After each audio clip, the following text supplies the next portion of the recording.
우리가 우리에게 죄 지은 자를 사하여 준 것 같이 우리의 죄를 사하여 주시옵고. 기도하겠습니다. 하나님, 우리는 1만 달란트 빚진 자들입니다.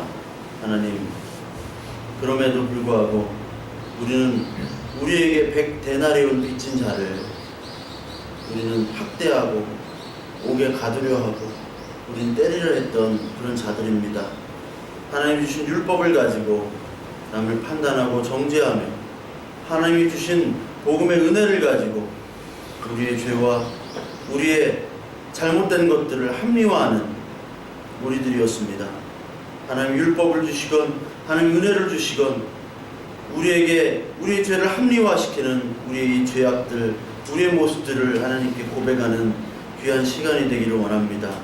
하나님, 저희는 1만 달란트 빚진 자로서 하나님께서 우리의 죄를 탕감하여 주시고 그 빚을 용서하여 주셨기에 오늘 이 자리에 섰습니다. 하나님, 오늘 그런 자인 줄 오늘 깨닫고 하나님의 용서와 은혜를 받은 자로서의 삶을 살아갈 수 있도록 주여 은혜의 빛을 내려주시옵소서. 우리의 잘못과 우리의 죄악들 오늘 회개하며 이 예배를 시작하게 하옵시고 하나님이 어떤 분인지를 우리가 다시 한번 깨닫고 느끼며 말씀으로 확인하는 귀한 시간을 통해서 우리가 누구인지 그리고 앞으로 우리가 어떻게 살아가야 될 것인지를 고민하며 기도하는 우리 되도록 주여 역사하여 주시옵소서. 예수 그리스도 이름으로 기도드리옵나이다. 아멘. 우리 지난 시간에 요 본문이 있죠. 우리가 우리에게 죄 지은 자를 사하여 준 것 같이 우리의 죄를 사하여 주시옵고, 요 말씀을 바꿔서 원래 문장으로 보면은 그 죄라는 말이 바로 빛이란 말이라고 말씀을 드렸죠. 그래서 우리의 죄를 용서해 주시옵소서라는 말이 우리의 빛을 탕감해 주세요, 면제해 주세요. 그리고 우리에게 빚진 자를 우리가 면제해 줬듯이, 탕감해 줬듯이, 이런 말이 원래 성경의 원래 뜻 원문이라고 말씀을 드렸어요. 그래서 이 죄라는 말은 곧 빚이란 말과 똑같다.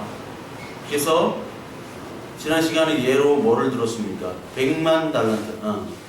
100만 달란트 맞죠? 만 달란트. 갑자기 100만 달란트 나와가지고, 예, 만 달란트 빚진 자가 나왔죠?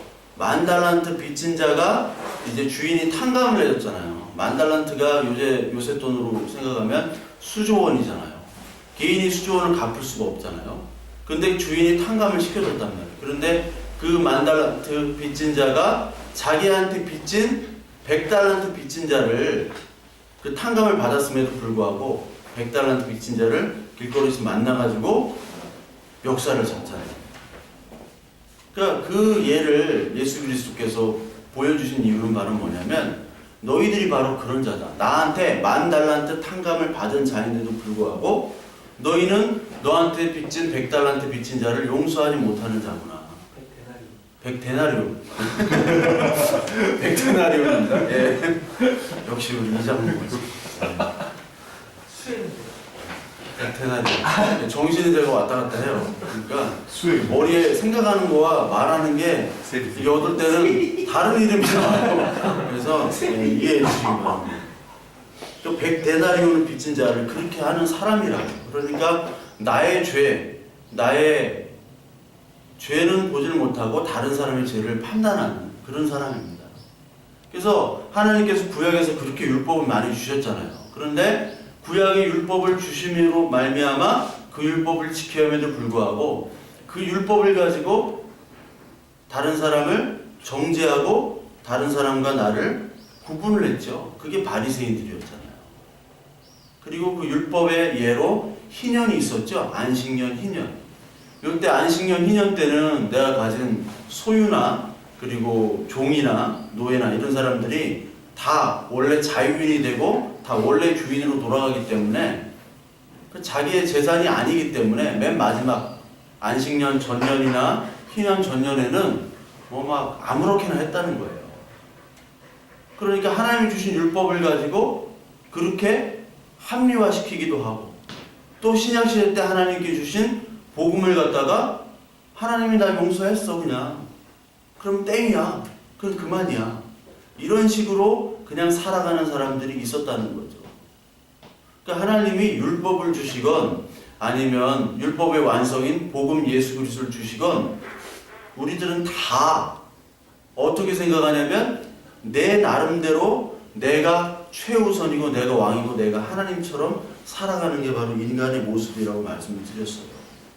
그래서 죄의 용서라는 것은 하나님의 은혜로만이 죄 용서받은 1만 달란트 빚진 자임을 내가 깨닫지 않으면 다른 사람을 절대로 용서할 수 없다 라고 말씀을 드렸습니다. 그리고 또 한 가지 여기서 말씀하는 것처럼 내가 다른 사람을 용서해 줬으니까 하나님 내 죄를 용서해 주세요. 이런 식으로 기도를 받아들인다고 그랬잖아요. 사람들이 이 해석이. 근데 그것이 아니라 하나님의 요 말은 하나님의 용서를 통해서 내가 얼마나 악한 자인지를 1만 달란트 탕감받은 자인지를 깨닫는 데부터 시작된다고 그랬죠. 그거부터 시작을 돼야 된다. 그리고 우리가 만약에 우리의 죄를 용서하면 하나님이 용서해 주신다는 논리로 빠지면 우리의 구원도 마찬가지죠. 내가 다른 사람에게 어떤 것들을 선행을 베품을 통해서 내가 구원을 받는 행위 구원으로 나가게 되버려요. 그것이 아니라 정말 하나님의 1만 달란트 빚진 자임을 탕감을 받으면 나에게 죄를 지은 자, 100다네아론 빚진 자를 용서를 해줄 수 있다는 거예요. 왜? 내가 더 큰 죄인이거든. 그래서 서로 만났을 때 내가 더 큰 죄인이요, 내가 더 큰 죄인이요. 이렇게 만났을 때는 서로 용서가 되는 거예요. 그 용서의 주체는 바로 하나님이라는 거죠. 그거를 지난 시간에 말씀을 드렸습니다. 그래서 이 죄의 용서로부터 사실 이 우리의 신앙은 시작이 되는 거예요. 죄의 용서. 우리가 이 시대에 가장 큰 그 교회의 비극은 뭐냐면 개념이 없다는 거예요. 개념. 신앙의 개념 그리고 신앙의 뿌리가 무엇인지를 모르고 우리는 행위 쪽으로 많이 생각을 한다는 거예요. 그래서 지금 우리의 교회나 사회나 마찬가지로 무엇을 해야 되잖아요. 무엇을 열심히 행하는 사람을 좋아합니다. 그런데 우리는 근원지향적인 사람이 되어야 돼요. 그러니까 우리의 믿음은 무엇이며 우리가 은혜는 무엇이며 우리의 죄와 죄의 용서와 하나님이 무엇인지를 우리가 왔을 때 우리 예배당에 왔을 때뿐만 아니라 우리 삶이 예배잖아요. 삶에서 그것들을 늘 근원적으로 생각을 해야 되는데 우리는 무엇을 생각하기보다도 무엇을 하는 거에 더 중점을 둬버려요. 그렇게 돼버리면 자기가 하나님 예수 그리스도를 모시지 않음에도 불구하고 자기의 행위로 만족하게 되는 거죠. 그러니까 하나님을 모시진 않아요. 내가 솔직히 말하면. 그런데 나와 내 주변에 벌어지는 상황과 행위와 그런 모든 일들 환경을 통해서 내가 뭔가 하고 있으니까 내가 잘 가고 있구나라고 착각하게 만드는 거예요. 그런 행위들이 얼마나 많습니까? 그러니까 이 교회는, 사회는 그래요. 사회는 행위 중심적으로 가요. 그러나 교회는 하나님이라는 근원을 붙잡아야 되는 것이 바로 교회잖아요. 그러니까 교회의 비극이 뭐냐면 하나님과 죄와 용서받은 우리의 인간이란 이 개념이 완벽하지 못한 채 그냥 교회에 다니는 거예요. 그러면 나중에 어떻게 되면 우리 안에 예수 그리스도가 없기 때문에 우리의 행위와 우리의 마음 속에서 갈등을 하게 되어 있습니다. 그러니까 신앙의 이원화가 이루어져요. 뭔가 많이 하긴 하는데 내 안에 기쁨이 없어요. 뭔가 많이 막 기도하고 뭐 말씀 보고 하는데 내 안에 그리스도가 없기 때문에 기쁨이 없는 거예요. 그러니까 모든 걸 다 제쳐놓고라도 하나님 안에서 모든 것을 찾고 누리고 소유하며 기뻐하면은 그것이 기쁨이 되잖아요.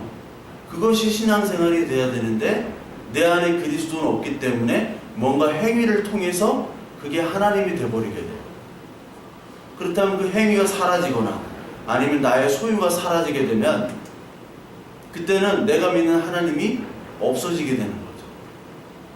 그래서 가장 중요한 건 뭐냐면 하나님. 신학교에서도 이 신론이라는 게 있습니다.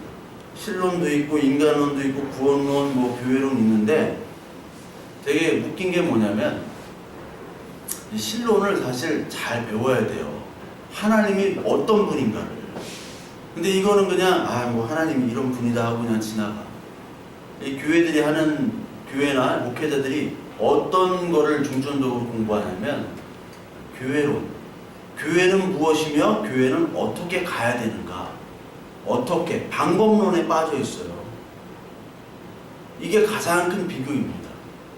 하나님이 어떤 분인지를 모른 채 인간과 교회를 배우면요, 그거는 세상의 경영이 되어버려요.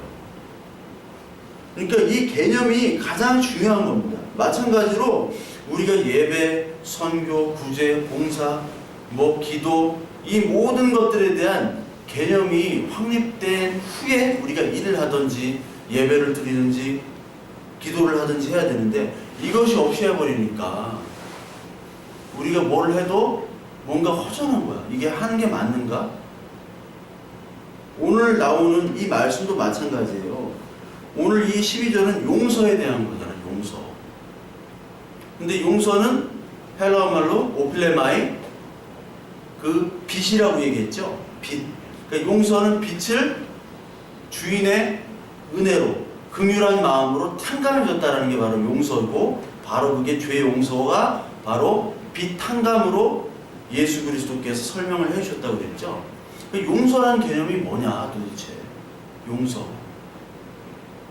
하나님으로부터의 용서, 우리의 서로의 용서가 뭐냐. 죄의 용서. 이게 우리가 확립되지 않으면 우리의 신앙은 다 도람이 타버려 돼버려요. 그래서 여기서 보면은요, 죄의 용서가 나오죠. 죄. 그러니까 이 예수 그리스도께서 우리의 죄를 용서해 주셨다. 이러한 깊은 고백이 없는 채로 교회에 예배 드리거나 기도하고 봉사한 사람이 솔직히 말하면 대다수입니다.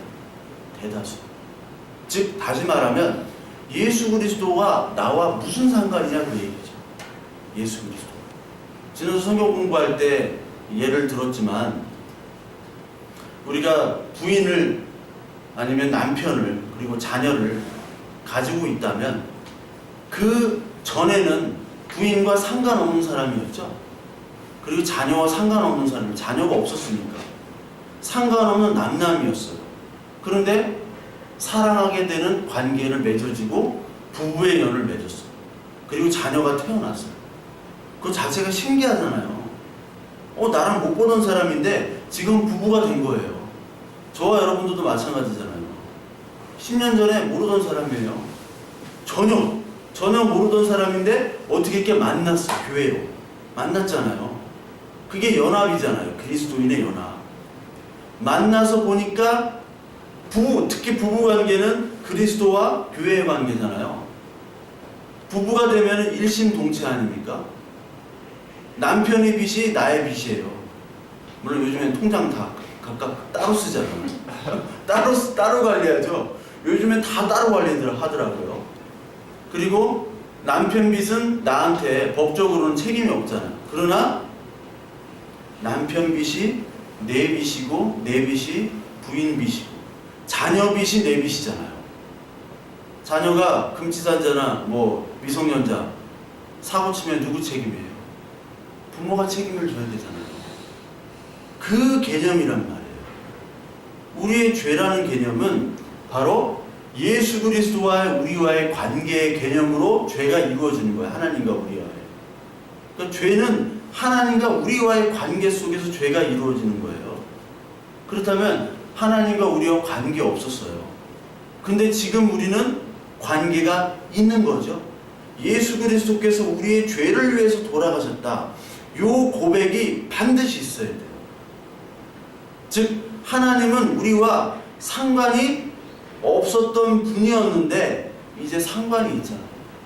우리의 죄를, 우리가 죄를 지면 부모가 대신 다 그 죄의 짐을 갖고, 그리고 우리가 어떤 빚을 지면 그 빚을 부모님이 갚아주셨듯이 우리의 빚은 누가 갚아줘야 돼요? 하나님이 갚아줘야 돼요. 아멘. 하나님이. 우리가 기도하는 건 하나님, 오늘 이 기도, 주기도문에서 우리의 죄를 용서해 주세요. 이 말은 하나님 내 빚 탕감해 주세요. 그 말이에요. 뻔뻔하게 요구를 하는 게 바로 주기도문이에요. 그 전까지는 어떻게 기도를 한 거예요? 내 빚을 내가 갚겠다. 율법을 지킴으로 말미암아 내가 갚고 내가 다른 사람을 용서해야지. 내가 용서하고 내가 갚고 하면은 하나님 필요합니까? 필요 없습니다. 필요 없어요. 필요 없다고. 그러니까 이 빚이란 말은, 이 세상의 빚은 뭐 파산 신청하면 되잖아요. 파산 신청. 우리 교회도 파산 신청하는 사람이 있잖아요. 많잖아 우리 교회. 네. 많은데 파산 신청은 돼요. 근데 죄의 빚은 파산 신청이 안 되고 어떻게 해야 돼요? 죽어야 돼요. 그게 죄의 삭은 사망이다. 그 말이에요. 그러면 하나님 내 빚 갚아주세요. 그러면 하나님 나 대신 죽어줄래요? 그 말인 겁니다. 하나님이 우리를 위해서 빚을 갚아주시려고 이 땅에 오셔서 우리의 죄의 짐, 죄의 빚, 그 죄의 삭신 사망을 대신해서 죽어주셨다. 이게 입술로 마음으로 정확하게 고백이 돼야 돼요. 그렇지 않고서 백날 교회 다니고 백날 성경 보고요, 백날 봉사, 선교, 막 선교 현장 가고 막 기도하고 해봐야 아무 소용없어요. 그분들이 나중 말년됐을 때 고백이 나는 하나님이 누군지 몰라. 다 그렇게 고백을 해요. 다 그렇게. 교회를 왜 다녔어요? 도대체 왜 다니셨어요? 아니 그냥 사람 만나려고 다녔지. 아니 권사직분, 장로직분 왜 받으셨어요? 아니 그러니까 주님과 받았지. 그렇게 돼버리는 거예요. 이게 얼마나 비극이에요. 그렇지 않습니까? 부부의 연을 맺어가지고 이제 너와 내가 하나가 되는 거고, 자녀가 생기면 자녀와 우리가 한 몸이 되는 거예요. 너의 빛이 나의 빛이고 내 빛이 나의 빛, 너의 죄가 나의 죄, 너의 기쁨이 나의 기쁨, 너의 행복이 나의 행복이에요. 그래서 오늘 기도가 우리라는 말을 썼어요. 정확하게 헬라어로. 서양에 우리라는 개념이 별로 없잖아요. 우리라는 개념이 없어요. 우리는 우리의 개념이 있기 때문에 막 찌개를 한 숟가락 막 퍼서 먹어. 그리고 막 이렇게 가져가요. 네 거 고기를 꾸면요, 그 저쪽에 있는 것도 막 가져가고 그래요. 그렇죠. 그런데요, 일본만 하더라도 그렇지 않습니다. 일본은 고기를 꾸면요, 고기 불판이 있잖아요. 자기 앞에 있는 것만 먹어요.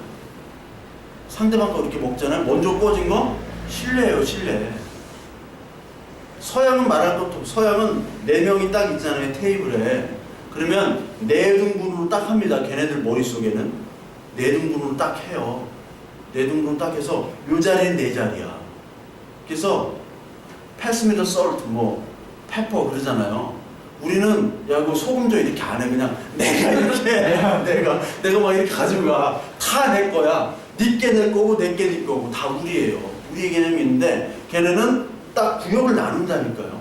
야 거기 소금 줘. 야 줘. 일본은 절대로 저기 누가 내지 않습니다. 다 더치페이예요. 와리깡이라고 그래요. 와리깡. 그걸 와리깡이라고 그래요. 더치페이예요. 우리는 더치페이 안 하잖아. 아 막 싸우잖아. 막 맨날 카운터에 가서 아 내가 했는데 카드 꺼내려고 하다가 이렇게 꺼내줘야 돼. 일단 예의로 꺼내줘야 돼. 지갑을 열어야 돼요. 안 그러면 욕먹어. 내가 쏘면 다음에는 네가 쏘고. 그게 우리의 개념이에요. 그러니까 우리 이 한국 사람이 얼마나 이 주기도문 성경에 대해서 우리라는 개념, 너와 내 피아가 이제 피아 식별이 이제 사라지는 그 단계로 가는 게 바로 여기 첫 번째 기도인 하늘의 뜻이 우리의 뜻이 되는 거예요. 하늘의 뜻이 우리의 뜻이 되면 네 거 내 거 이렇게 하다가 이제 하늘의 양식을 먹게 되잖아요. 하늘의 양식인 예수 그리스도의 말씀을 먹게 되면 이제 네 거 내 거가 사라지게 되는 거예요. 이게 진정한 부부 관계는, 부부라는 결혼이 바로 예수 그리스도와 교회와의 관계잖아요. 근데 진정한 부부라면 통장도 함께 써야죠. 그렇죠? 함께 쓰고 있죠. 네, 진정한 그리스도인. 통장 함께 쓰는 부부가 거의 없습니다. 부부 사이가 굉장히 좋아도 통장을 함께 쓰지 않아요. 나중에 문제 될까 봐. 근데 여러분도 통장 함께 쓰세요. 나중에는 결혼하시면 함께 나눠야 됩니다. 함께 쓸 사람이 없어요. 네, 함께 쓸 사람은 없지만 나중에는 부부 관계가 그렇게 나눠지면 안 돼요. 그래서 오늘 여기서도 용서의 그 개념을 우리가 봐야 되는데, 사실 용서는 제가 그냥 볼 때는 두 가지로 여기서 오늘은 좀 봤으면 좋겠어요. 첫 번째는 우리가 흔히 생각하는 용서 있죠? 용서. 내가 너를 용서한다. 그 말이 있잖아요. 이 용서란 개념이 굉장히 중요한데, 첫 번째는 형제를 이렇게 용서하는 그 개념이고, 두 번째는 그 용서의 종결판은 바로 복음을 전하는 겁니다. 그러니까 성경을 이렇게 살펴보면 용서하는 사람들, 우리가 이제 사도행전으로 말씀을 나누는데, 사도행전에 보면 이제 다 용서가 된 사람들이에요. 하나님으로부터 용서가 된 사람들은 뭐를 합니까? 이제 복음을 전하기 시작해요. 내가 너를 용서했다 하는 거는, 야, 이제 네가 나한테 잘못하고 내가 너한테 잘못하고 이제 다 용서하자 딱 했어. 그러면은 끝이 아니에요. 용서한다 하더라도 그 죄의 짐, 빚 있잖아요. 죄를 용서하는 건데 죄의 삭은 사망이잖아요. 용서해도 결국은 너나 나나 죽게 되어 있거든요. 용서라는 것은 예수 그리스도를 죽음으로 말미암아 우리가 용서를 받았다는 것은 하나님과 우리와의 관계가 다시 죽음의 관계에서 생명의 관계로 이어진다는 거예요. 즉 생명이라는 것은 이제 복음만이 생명을 주는 거예요. 내가 너를 진짜 용서했다라고 하면 이제부터는 그에게 하나님 복음을 전하는 겁니다. 그러니까 용서는 두 가지가 있어요. 어떻게 보면 육신적인 용서가 있고, 두 번째는 복음을 전하는 용서가 마지막 용서의 최종판이다. 용서가 완결이 되려면, 반쪽짜리 용서가 되지 않으려면 복음을 전해야 되는 게 진짜 용서다. 이 두 가지로 말씀을 드리고 싶고요. 첫 번째로 우리의 형제를 용서하는 모습, 이 용서하는 모습이 있는데 그 용서를 우리가 여기 성경에 나온 것처럼 그리스도인들이, 어떤 착한 그리스도인들은 이 성경 말씀을 내가 다른 사람을 용서하지 않으면 하나님께서 나의 죄를 용서하지 않으신다 라고 이렇게 받아들여요. 그래서 지난 시간에도 말씀드렸지만 자기 마음에 없는데 착한 사람 그 증후군이라고 해야 되나? 뭐라고 해야 되나? 그 있죠. 나는 착한 사람이 되어야 된다. 그것 때문에 용서를 하고 자기 마음속에는 용서가 안 됐는데 그 마음속에 아픔과 상처로 그냥 사는 사람들이 꽤 많이 있습니다. 그렇죠? 근데 이 용서라는 것은 사실 먼저 서로 긁어낸 다음에 덮어야 돼요. 그 긁어냄이 과정 없이 그냥 덮으면 그게 병이 된다고 그랬잖아요. 그래서 암도 걸리고 화병도 생기고. 난 널 용서했어. 주님의 사랑으로. 뭐 저기 나오잖아요. 영화 밀양에서. 용서했는데 그게 사실 용서한 게 아니잖아요. 그러니까 긁어내는 과정이 필요해요. 상담학자들도 긁어냄 없이 용서하면 나중에 그것이 부스럼이 터져가지고 폭발한다고 해요. 그러니까 용서는 긁어냄이 필요합니다. 이게 어디에도 등장하냐면 누가복음 17장에도 나와요. 누가복음 17장 한번 살펴볼까요? 누가복음 17장에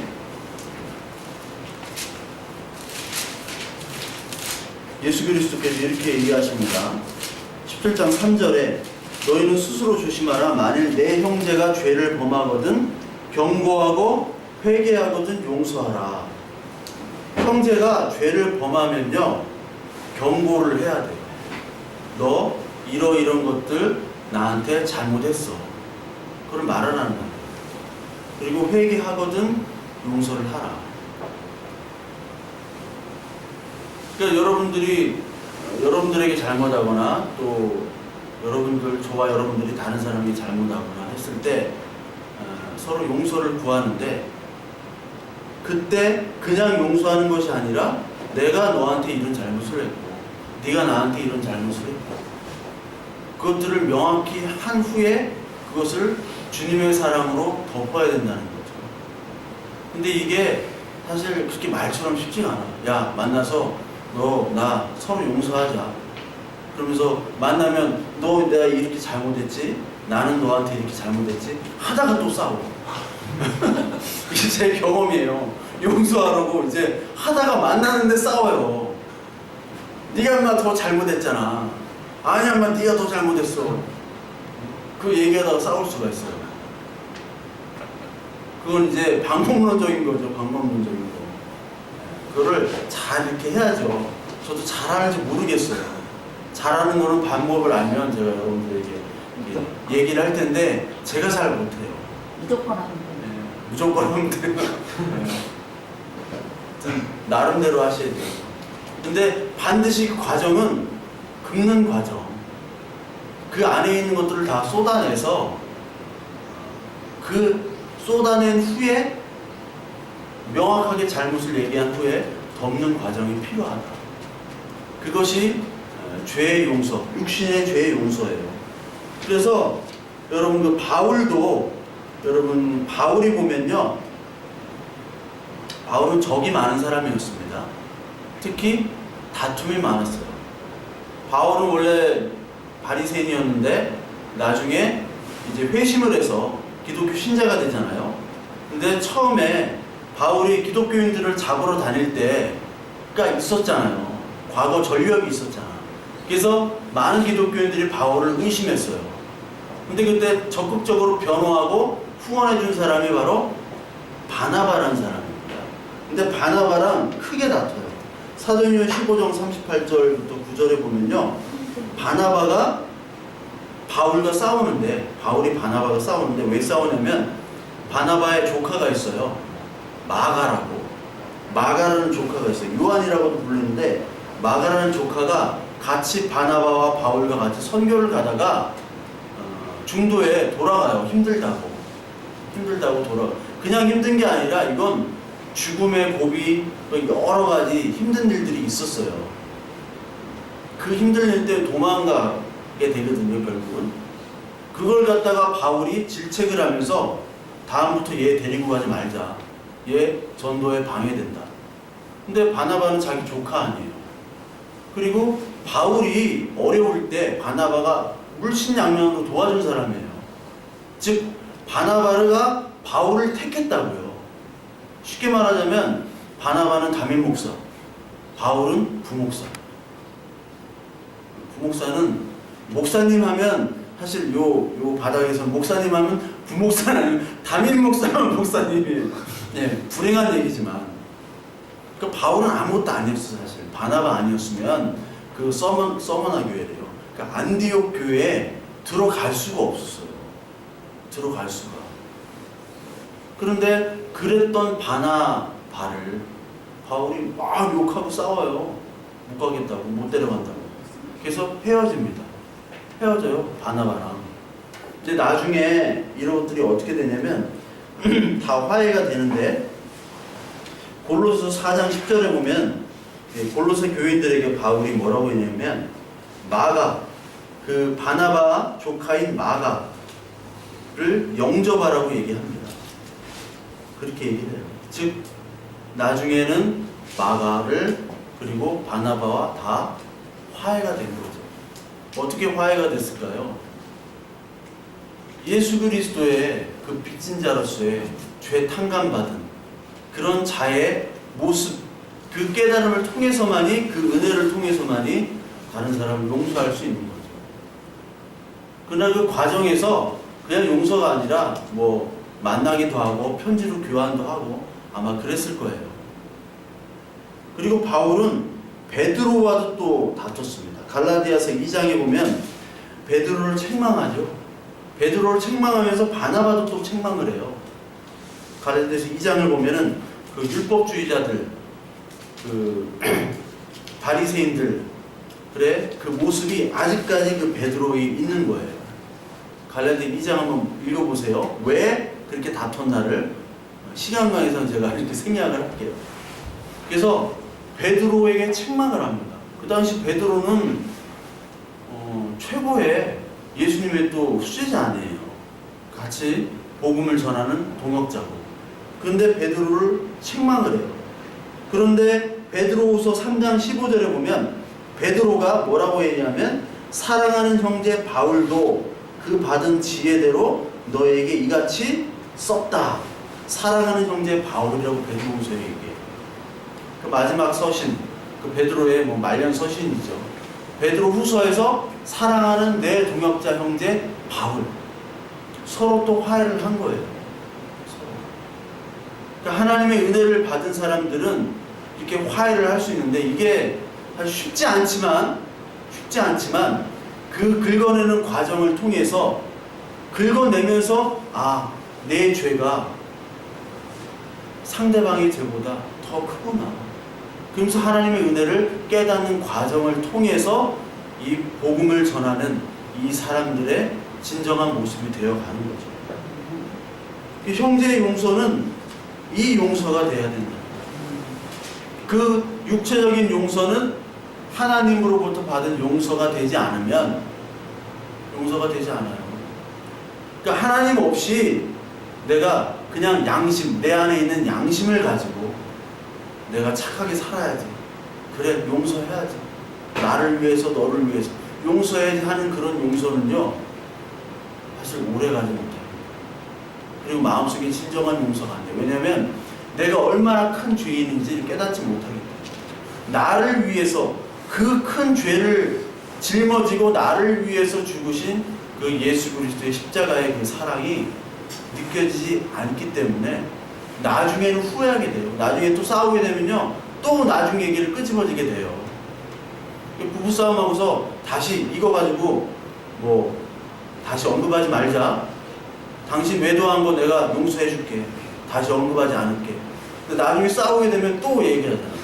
너 옛날에 반 피고 막 그런 거. 꼭 우리 집 얘기 같은데. 그래요. 하나님의 용서가 있으면 그게 다 용서가 되잖아요. 그러니까 저와 여러분들이 기도해야 되는 것은 하나님, 제가 얼마나 큰 죄인인데 다른 사람의 죄를 책망하고 그러니까 하나님, 나의 죄를 먼저 보게 해주세요. 내가 얼마나 큰 죄를 지은 자인지 말씀을 통해서 깨닫게 해주시고 기도하게 해주세요. 그 기도 내가 나오게 해주세요 라고 기도를 해야 됩니다. 그리고 이런 과정들이 다 거친 사람들은 복음을 전하게 되어 있습니다. 그 에베소 4장 32절에 보면요, 이런 말씀이 있습니다. 서로 친절하게 하며 불쌍히 여기며 서로 용서하기를 하나님이 그리스도 안에서 너희를 용서하심과 같이 하라. 이 말씀이 계속 연결이 되죠. 바울도 에베소 교회에게 이렇게 얘기했잖아요. 하나님이 너희를 용서하셨기 때문에 너희들 서로 불쌍히 여기면서 용서해라. 근데 여기서 용서하라는 말이 카라조마이라는 말을 썼어요. 용서하라. 카라조마이라는 게 뭐냐면 하나님의 은혜를 베풀라는 말이에요. 은혜를 베풀라. 용서하라는 말이 원뜻이 은혜를 베풀라. 근데 우리가 우리의 은혜를 베풀 수가 없어요. 은혜라는 말은 하나님에게만 쓰는 말입니다. 사실은. 그러니까 하나님이 우리에게 은혜를 베풀어 줄 때만 그 은혜를 쓰는 거예요. 은혜를 베풀라. 그리고 골로새 3장 13절에도 똑같은 말씀이 있어요. 똑같은 말씀이 어떻게 나오냐면 3장 13절에 누가 누구에게 불만이 있거든 서로 용납하여 피차 용서하되 주께서 너희를 용서하신 것 같이 너희도 그리하라. 똑같은 말이죠. 여기서도 주께서 너희를 용서했단 말이 카라조마이, 즉 은혜를 베풀어라 그 사람에게. 근데 은혜는 뭐예요? 예수 그리스도의 복음이에요. 은혜를 베푼다는 말.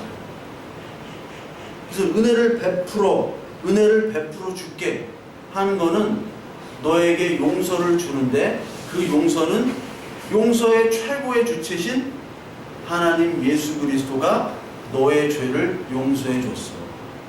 네가 나한테 큰 죄를 졌지. 그런데 내가 너를 용서하는 게 아니라 하나님이 너와 나를, 우리의 죄를 용서하는 거야. 그거를 전하는 거예요. 어떻게 용서를 해? 하나님이 누군데? 하나님이 이런 분이야. 이걸 전하는 게 바로 죄의 용서의 완성입니다. 죄 용서의 완성. 그래서 로마서 1장 14절을 한번 볼까요? 로마서 1장 14절. 우리가 죄라는 말은 빚이라고 했잖아요. 빚. 나한테 빚진 거라고 했죠.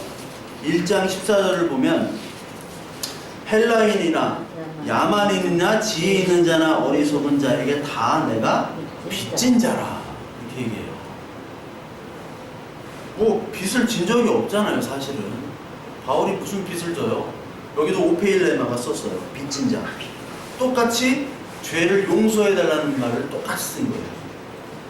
왜 이 바울은 헬라인, 야만인, 지혜 있는 자, 어리석은 자, 이 사람은 다 이방인들을 얘기하는 거죠. 그러니까 이 사람들 이방인들 뿐만 아니라 모든 사람, 복음을 모르는 모든 사람들이에요. 근데 여기 빚진 자라는 말, 지난주에 오페일레마를 설명할 때 첫 번째 뜻이 빚진 자라는 말이 있고 또 두 번째는 어떤 의무를 주어진다라는 말이 또 있어요. 근데 여기는 이제 두 번째 의미가 더 강한 것 같아요. 빚진 자라는 말은 바로 내가 의무가 있는 자다. 갚을 의무가 있는 자다라는 말이에요. 빚진 자라는 말. 왜? 하나님의 은혜. 하나님 앞에 내가 얼마나 큰 죄인인 줄 알았잖아요. 바울이 어떤 죄인이었어요? 예수 그리스도를 믿는 자를 잡아다가 옥에 가둔 역할을 했잖아요. 그 열심으로 충만한 사람이었고 스데반이 돌로 이렇게 살해당할 때, 순교당할 때 그 옷을 갖고 있던 사람이에요. 막 죽여, 더 죽여. 저건 하나님 모독한 자야, 죽여야 돼. 그렇기 때문에 바울은 얼마나 큰 죄인인지 자기를 깨닫잖아요. 아, 나는 정말 큰 죄인이구나. 그렇다면 나는 그 죄 용서함 받은 그 은혜를 다른 이방인들에게 전해야 되는 의무가 있는 빚진 자구나라는 표현이에요. 뭔지 아시겠죠? 그래서 15절 한번 읽어보세요. 같이 읽겠습니다. 그러므로 나는 할 수 있는 대로 로마에 있는 너에게도 복음 전하기를 원하노라. 지금 뭐예요? 빚을 뭘로 갚겠다는 거예요? 복음 전하는 걸로 갚겠다는 거죠. 우리가 1만 달란트 빚진 자라고 그랬잖아요. 하나님 앞에서. 그럼 1만 달란트 수조원이 되는 돈을 우리가 갚을 수가 없잖아요. 그러니까 예수 그리스도께 하나님, 예수 그리스도의 죽음으로 말미암아 우리의 죄의 짐을 1만 달란트를 갚아주세요라고 주기도를 기도한다고 그랬죠. 근데 기도하면서 우리가 해야 될 게 하나가 있잖아요. 우리는 그러면 주님이 갚아주셨기 때문에 우리는 주님한테 어떻게 갚아야 됩니까? 예수 그리스도께서 용서하라. 그리고 복음을 전하라. 그거예요. 그냥 용서만 하면 반쪽짜리밖에 안 돼요. 복음을 전하라. 그거예요. 복음을 전하라. 우리 15장, 로마서 15장 27절 한번 볼까요? 로마서 15장 27절. 15장 27절 보니까 저희가 기뻐서 하였거니와 또한 저희는 그들에게 빚진 자니 만일 이방인들이 그들의 영적인 것을 나눠 가졌으면 육적인 것으로 그들을 섬기는 것이 마땅하니라. 여기 보면 마케도니아와 아가야 사람들이 예루살렘에 어려운 일들이 있고 막 흉년이 있고 그래가지고 예루살렘에 있는 사람들, 특히 교인들에게 이 헌금을, 구제 헌금을 보내는 장면이에요. 그러면서 바울이 뭐라고 얘기하냐면, 너희가 기뻐서 했다고 그랬죠? 기뻐서. 우리의 모든 봉사활동은 하나님 앞에서 기뻐서 해야 되는 거고, 또한 저희는 그들에게 뭐 한 자라고 나와요? 빚진 자니. 어떤 거에 빚진 자냐면 하나님의 말씀을 전해주는 복음의 빚진 자라고 그랬어요. 먼저 예루살렘 교회에서부터 복음이 나왔잖아요. 그러니까 이방인들에게 다 퍼져나갔죠. 바울의 역할이 컸고 많은 사도들이 예루살렘과 그리고 많은 이방인들에게 복음을 전했잖아요. 복음을 받은 사람들은 이제 그 사람들에게 말씀의 빛을 진 거예요. 예수 그리스도의 복음의 빛을 진 거예요. 그렇다면 여기에 복음을 빚진 자기 때문에 육적인 것으로, 영적인 것을 나눠 가졌다는 게 복음을 나눠 가진 겁니다. 그렇기 때문에 너희들은 육적인 것으로 그들을 섬기는 것이 마땅하다. 그러니까 너희들이 형편이 돈이 있고 물질이 풍요로우면 가난한 예루살렘 교회 사람들에게 구제를 하는 게 마땅하다라는 거죠. 이게 연결이 되어 있는 겁니다. 육체적인 용서와 신앙적인 예수 그리스도의 복음을 전하는 그 복음 전파의 용서가 같이 이루어지는 거예요. 이게 어떤 게 먼저가 어떤 게 뒤가 아니라 서로 같이 이루어지는 게 바로 죄의 용서고, 그게 바로 빛의 탕감받는 자예요. 그러니까 오늘 기도가 예수 그리스도께서 우리에게 야 이렇게 기도해. 내가 너희를 용서해줬지? 빛 탕감 받았지? 그러니까 너희들 서로 용서해. 이 말은, 그런 걸 기도해 라는 말은 내가 너희들을 위해서 죽었으니까 빛을 탕감 다 되게 했지. 근데 너희들은 그것을 모르니까 그 빛 탕감해달라고, 나의 죄를 탕감해달라고, 예수 그리스도의 죽음으로 탕감해달라고 그렇게 기도를 해. 그러면서 동시에 그 탕감받은 그 은혜를 육체적으로도 용서하지만 신앙적인 용서, 즉 복음을 전해. 그걸 가지고 기도해라 라고 하는 게 오늘 죄의 용서인 마태복음 6장 12절의 말씀입니다. 조금 이해가 되시겠죠? 그래서 우리의 진정한 용서는, 야, 너 이거 잘못하고 나 이거 잘못하고 서로 쌤쌤이야? 우리 이제 용서하는 거야? 약속? 그게 아니라 진정한 용서는 또 내가 이렇게, 우리가 이렇게 서로 용서할 수 있는 게 하나님으로부터 받은 1만 달란트 빚진 우리가 큰 죄를 지은 자 아니냐. 그 하나님이 우리의 죄를 용서하기 위해서 죽으심을 우리가 아느냐. 모른다면 그 알물 위해서 우리가 기도하고, 네가 정말 하나님 예수 그리스도를 모른다면 내가 너에게 그 예수 그리스도의 말씀, 그 복음을 너에게 전해줄게. 이것이 생명이야. 이 단계가 바로 용서의 완성이라는 겁니다. 그래서 저와 여러분들의 용서는, 이게 완성이 하나님으로부터 받은 그 복음의 완성이 됐음에도 불구하고 우리가 사실 용서를 못 하잖아요. 그렇죠? 그 어떤 사람들은 또 용서를 잘해. 근데 예수 그리스도 안 믿어. 이게 설명하기 참 힘든데, 그럼에도 불구하고 우리는 용서함을 실행함과 동시에 복음을 전하는 복음 사명자로 하나님 살게 해주세요. 우리가 잘 안 되니까 이렇게 기도하라는 거예요. 잘 안 되니까. 저도 안 되는데 여러분들에게 용서하라 이게 잘 못해요. 저도 안 돼요. 저는 용서하기 가장 힘든 사람이 이 하나님의 말씀을 가지고 자기의 살이 사욕과 영욕을 채우는 사람들이 용서해요. 저 사람들은 뭘까? 그런 사람들이 많이 있습니다. 성도들을 속된 말로 이 세상이 많이 표현은 개, 돼지로 알아요. 자신의 영욕을, 자신의 목회 야욕을 위해서 그들을 도구로 여기는 사람들, 그런 사람들은 물론 소수지만 용서가 안